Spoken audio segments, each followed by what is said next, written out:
Thank you. Good afternoon, everyone, and welcome to today's Policy and Resources Committee.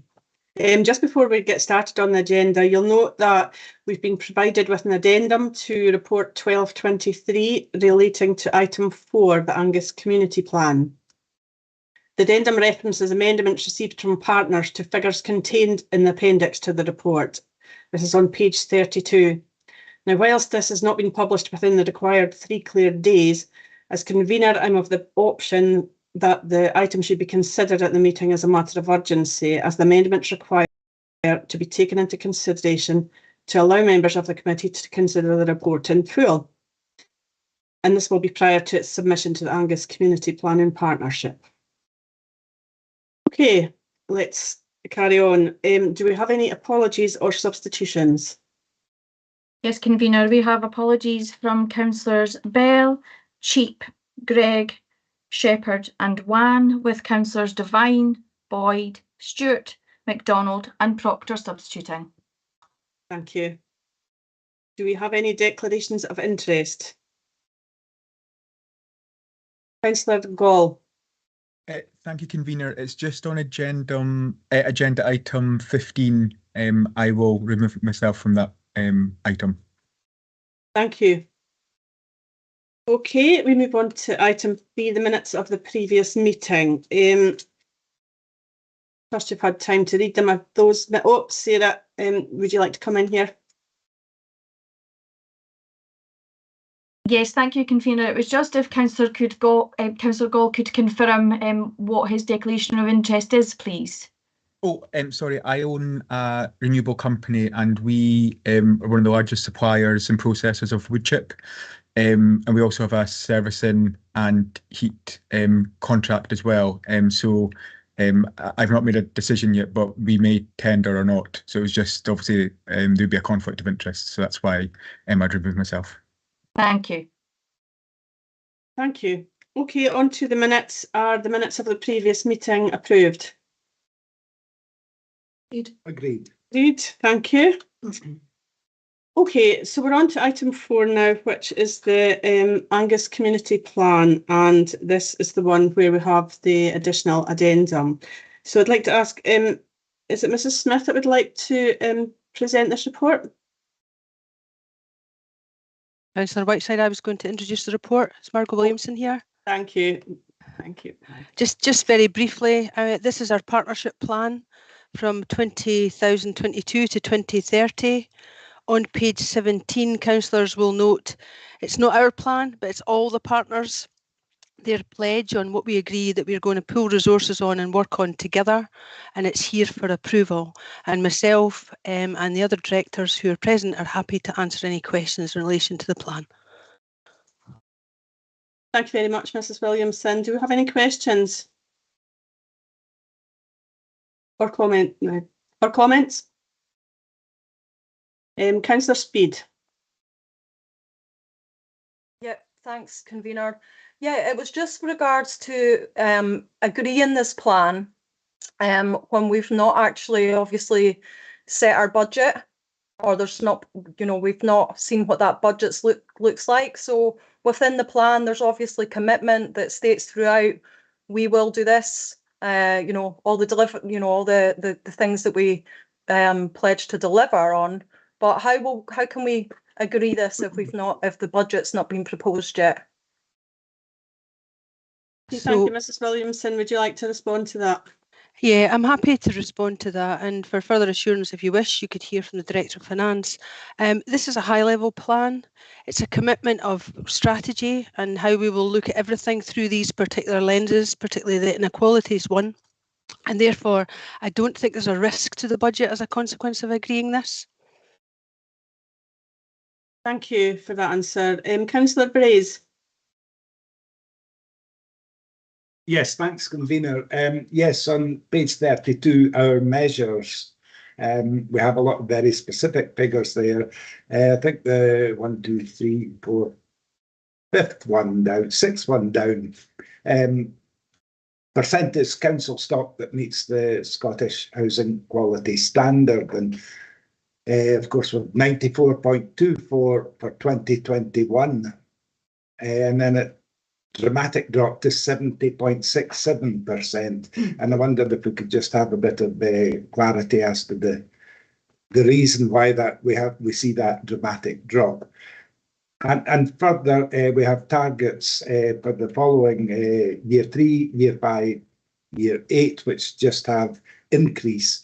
And we could maybe do with a wee bit of clarity why we can't have something more specific there. Please, thanks. Thank you. I see Mr. Morrow has his hand up there. Would you like to come in? Yeah, thank you, Chair, and thanks for that question, Councillor Braze. Yeah, the main reason for the SHQS performance falling was a drop in the periodic electrical safety inspections that we carry out in our homes. Because social housing providers couldn't carry out work in occupied homes during COVID, as you'll recall, there's a backlog of these inspections needing to be carried out within to carry them out within. So what that means is that these outstanding inspections have now been reprogrammed alongside those needing to be completed in the current year and also in next year's cycle. So obviously that's quite a considerable task, carrying out the ones that are in the cycle at the moment along with that backlog. The percentage of stock meeting the SHQS fell as a result, as you say, from 94.24% in 2021 to 70.67% in 21-22. So that amounts to 1,840 properties that were missed during COVID, and we're now catching up with those during this coming year and the following year. So once we get to that completion, we'll be back around about to the 95%. We're never 100% on SHQS because it's a kind of a rolling planned maintenance program to keep properties up to standard, and there's always a few abeyances in terms of secure entries that have to be achieved with the agreement of owners. So 95% is probably the figure that we need to get back to, and we hope to achieve that within the next 2-year period, but it is dependent on getting those inspections carried out. Thank you very much. Does that answer your question, Councillor Braze? Yes, it does. Thank you very much, Mr. Morrow. Thank you. Councillor Beattie.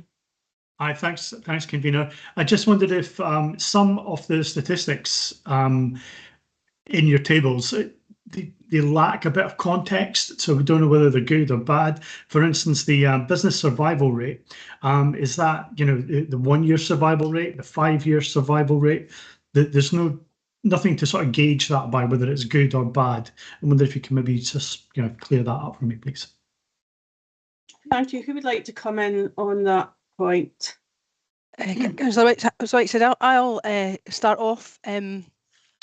This plan, a wee bit like our council plan, has been through a number of iterations, and previously we would put arrows in that would suggest is it in the right direction, is it in the wrong direction. That didn't seem to work well either. We've maybe been a bit too minimalist now. As Councillor Beattie says, it doesn't really mean very much presently. If committee are so minded, are you happy for me to take that away and look at the ones that probably could do with a bit more detail for you? Yes, please. Okay. Thank you very much. Councillor Duff, and apologies if I'm taking these in the wrong order. The format of this seems to have changed slightly. Yeah, thanks, convener. And mine was a comment, really, not a question. And I wanted to pick up a couple of points that Mrs. Williamson had made, and also Councillor Speed. Obviously, as Mrs. Williamson has said, this is not the council plan. This is the community planning partnership plan. Obviously, the council plan feeds into that. And the administration, we've obviously had a change of administration earlier, middle of last year.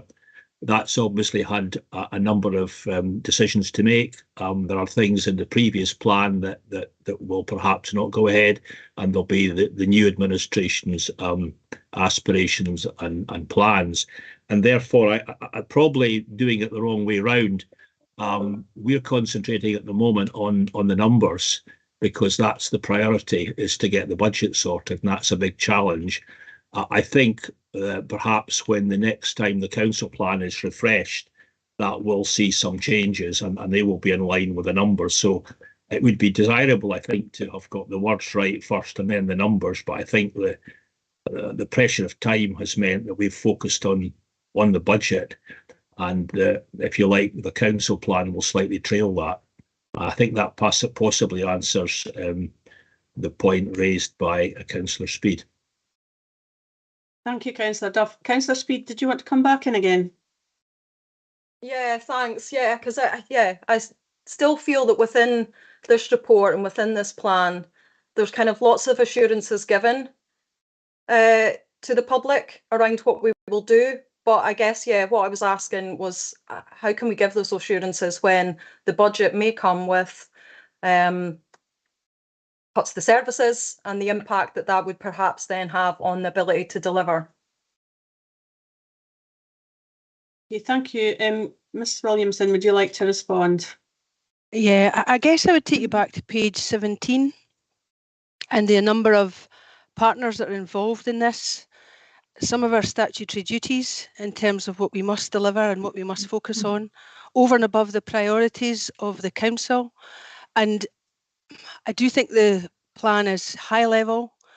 The targets there are just that, they're targets, and they're things that collectively we can work together on. And if you look at page 23, it'll give you a bit more detail about why some of these things, particularly around people services, is so important for us to make commitments to. Sure, we might bring this back in a year's time, and some of these targets may not be met. Some of that may be down to resource, but I think given the small number of targets there, what we are required to do as a local authority and what we are committing to as a partnership around our focus. Now, this is everybody's money, not just Angus Council's money. I would expect to see movement in these targets because they're significant for what we're doing linked to the National Performance Framework in Scotland as well. Okay, thank you. I don't see any other hands. Now, subject to what Mrs Williamson said about reviewing the figures and this being a report for the Community Planning Partnership to finalise, are we happy to approve the report? Agreed. Agreed, thank you. Okay, we'll move on to item 5, the Capital Monitoring General Fund Capital Programme report, given to us by Mr Lorimer. Sorry, beg your pardon. Mr Lorimer, would you like to introduce the report? Yeah, thank you very much, Convener.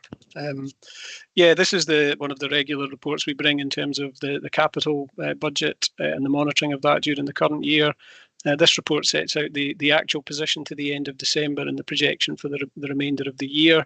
You'll see from the tables on page 43 and 44, we are projecting now a fair bit of underspend. We refer to it as slippage in capital projects, pretty much across all of our areas of activity. There's a variety of reasons for that, but most of them are tied into projects taking a bit longer. Some of it's about the staff for ourselves and contractors not being in place. We have issues with recruitment, as is covered in the next report. So we are now projecting a fair bit of slippage of expenditure from this financial year into next financial year. That spend has not gone away. It's simply a question of the timing in which financial year it will fall into. We're also including within the recommendations, which is something different in this cycle, Convener, an ask of the committee to approve 2 revisions to the capital budget that was agreed back in August for 2 large capital projects.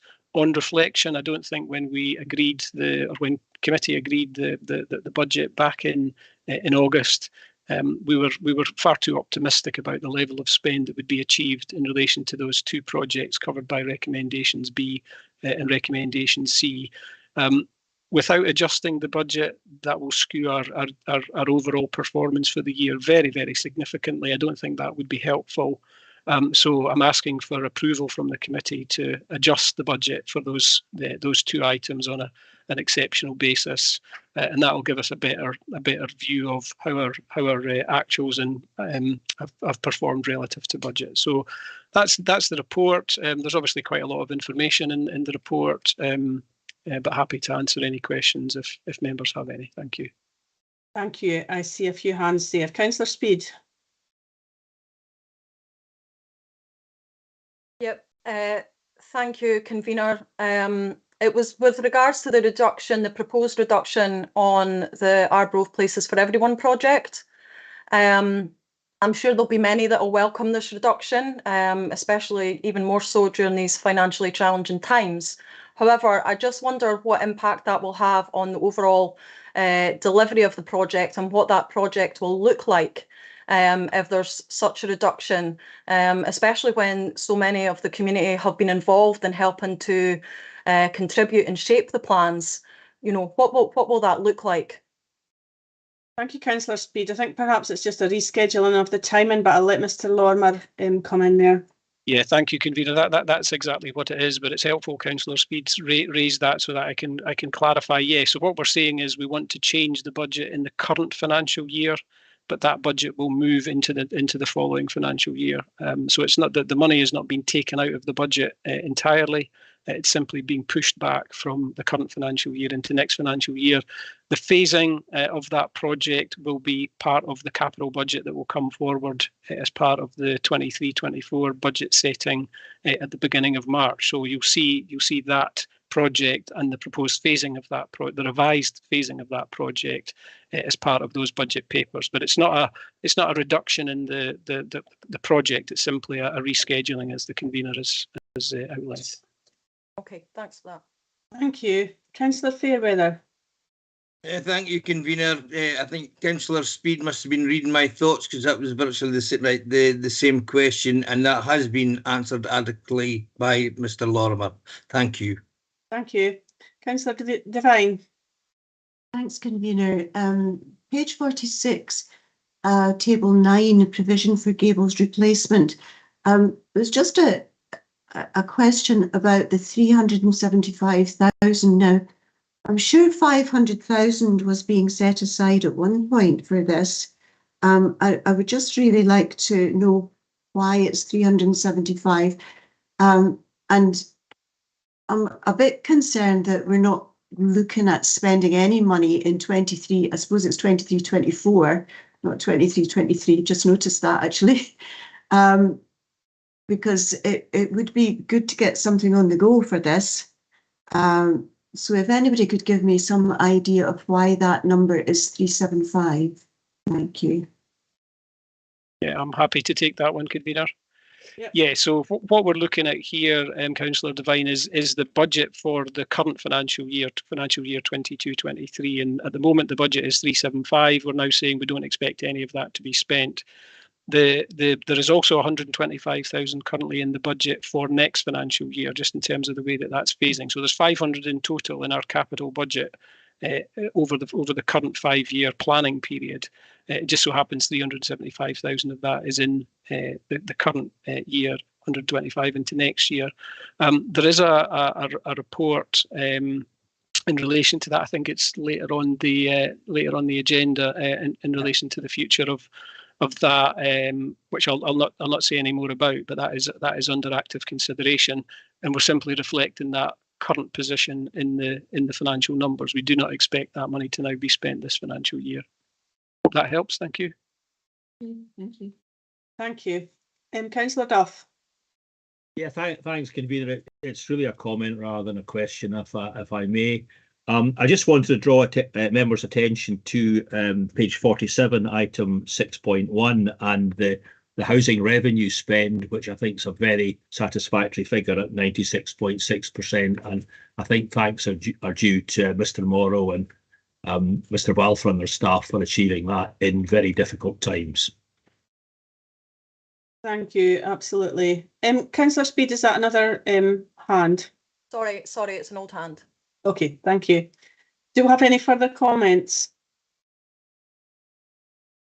Don't see any. So we're asked to review and scrutinise expenditure to date and projected outturn, and as Mr. Lorimer mentioned, approve revisions to the Arbroath Places for Everyone project and the Schools for the Future project. Are those agreed? Agreed. Agreed. Thank you. Thank you.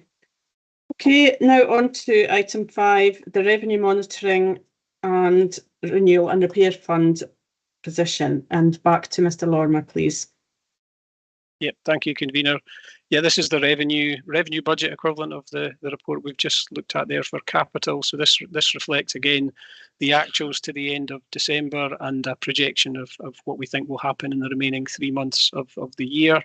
It continues to be very challenging to manage and monitor budgets this year. There's a lot of things happening with inflation, and changes in terms of national policies around taxation and various other things, and you've picked up some of that from reading the report. The position has moved positively compared to the equivalent report last time. We've explained the reasons for that in paragraph 7.6. Part of that reason is because we're bringing in money from our reserves in the current year to help cover the excess cost of the pay deal for our local government workforce. We felt that it was important to show that way, so there's more transparency about what the actual performance is in the current year.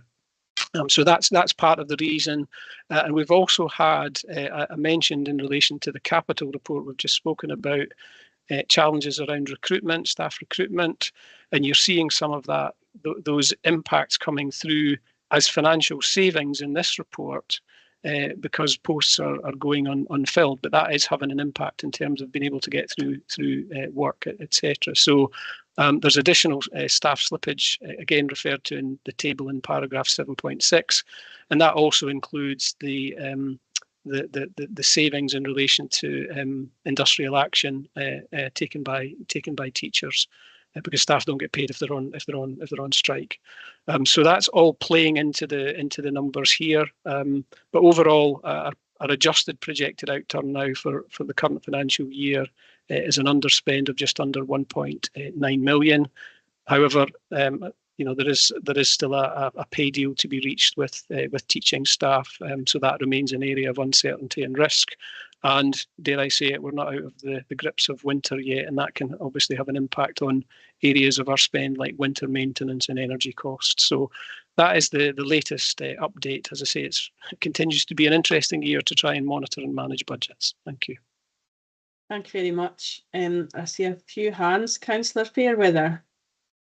Thank you, convener. Am I going dafted? But this is item 6 we're on, not 5.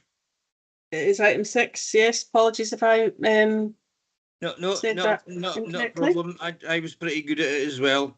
And I'll go. Can I just go quickly to page 67? And perhaps Mr. Lorimer can remind me the corporate items. Right. What are they? Is there an actual set budget for the corporate items? And it looks like it's well over budget. Perhaps you can explain that. Thank you. Yep, thank you, convener. Yeah, so there's a little bit of a description, paragraph 4.14 of what's in there. It's a budget that varies from year to year, and I suppose it's a place that we hold budgets that don't naturally sit elsewhere. So at the moment we're projecting a surplus on that budget. We have brought into that, for example, the money from reserves to help with the pay deal. We're also holding a provision that was included in the budget in the current year for additional energy costs of 685,000. We will allocate those out at the end of the financial year. So it's a bit of I suppose I would call it a holding account, Councillor Fairweather, that's there until we find the right home for those sums of money. But it is projecting a surplus at this point in the financial year, partly really driven by that money drawn down from reserves. Does that help? Thank you, Mr. Lorimer. Councillor Brace. Thank you. Councillor Brace. Thanks. Mine is a comment. Okay, we've got also Councillor McLaren. Is yours a question? Yes. Okay, on you go. Okay, thank you, convener. On page 63, 4.17, the housing revenue account, the loss of rental income from void properties. I'm very concerned about the levels of voids. Could an officer give me a progress report on this issue? Thank you, Mr. McLaren. Mr. Morrow. Yeah, thank you, Convener, and I think you're absolutely right to highlight this, Councillor McLaren, because obviously changes of tenancy are one of our main housing priorities, and that is to get properties back into the letting pool quicker, or as quickly as we can when we have changes of tenancy. Our annual turnover is around about 10% of our stock. That's the usual amount of changes of tenancy that we get in any one year. So it is usual to have properties empty whilst we get them ready for reletting. The relet works that we've been doing in the last year or so have been taking longer to complete, and there's a number of factors behind this. We're experiencing supply of material issues and contractors also experiencing labour shortages, and these things have been reflecting the national picture, as you're probably aware, in terms of the volatility of world markets affecting the construction industry, and that means we're seeing shortages of components and raw materials, and that is leading to escalating costs, but also leading to some delays in getting hold of those parts that we need to carry out the repairs. We've also got a number of properties that have been held intentionally vacant whilst we carry out major planned work.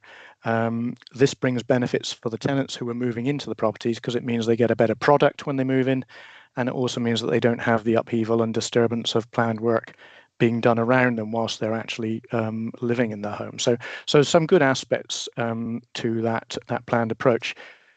We've also seen in the last year, as you'll remember, the failure of a previous repair supplier, and that did have a considerable impact on our ability to carry out the changes of tenancy works when we wanted to, and that's caused a bit of a backlog. However, the good news is, in terms of progress, our current contractors have made steady improvements in improving the turnaround of those voids in the last 9 months, and that means we're on a trend now of reducing the time that it takes us to progress each change of tenancy. We are providing our own specific HRA capital and revenue monitoring report on the agenda for Communities Committee on the 21st of February, and that will have a lot more detail and put this work in the context of the rest of the programme of capital and plan maintenance work. So hopefully that will provide all the information you need, and you can by all means ask more questions at that time, or if you want any information in the interim, I can provide that. Yes, thank you, Mr. Morrow. Thank you, Mr. Morrow, and it's good to hear the progress in the backlog. Thank you. Okay, if no further questions, I'll go to comments. Councillor Braze. Well, actually, my comment was regarding 4.17 housing revenue account on page 63, and I think Councillor McLaren's the answer he received from Mr. Morrow pretty much encapsulates all I had to say on that. It's just really that it's very rare for housing revenue account to be in deficit, and of course it's a very small deficit compared to the scale of the housing revenue account.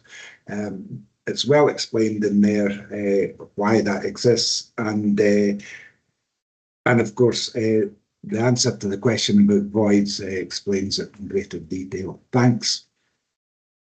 Thank you very much. If there are no further comments, we'll move to recommendations. We're asked to review and scrutinise the content of the report, note the renewal and repair fund position, and note the update in section 5.1 with regard to the Ukrainian grant funding.